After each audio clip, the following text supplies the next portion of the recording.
আসসালামু আলাইকুম সুপ্রিয় এসএসসি পরীক্ষার্থী বন্ধুরা, আশা করি তোমরা সকলে ভালো আছো।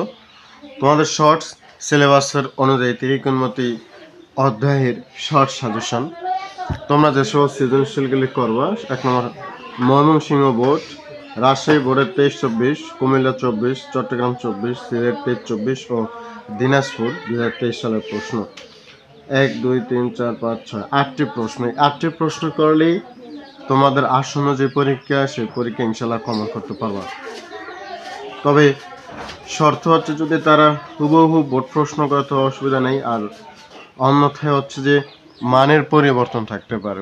কথা বুঝতে পারছো? মান পরিবর্তন করে দিতে পারে, এটি আর কিছু না। কিন্তু এই 8টি প্রশ্নের মধ্যেই মান পরিবর্তন করুক আর যেভাবে দেখ, 8টি প্রশ্নের মধ্যেই অন্তর্ভুক্ত হবে। তো এই প্রশ্নগুলো তোমরা হয়তো আগে করেছো, করলেও আবার করবা, না করলে তো অবশ্যই করবা। ধন্যবাদ।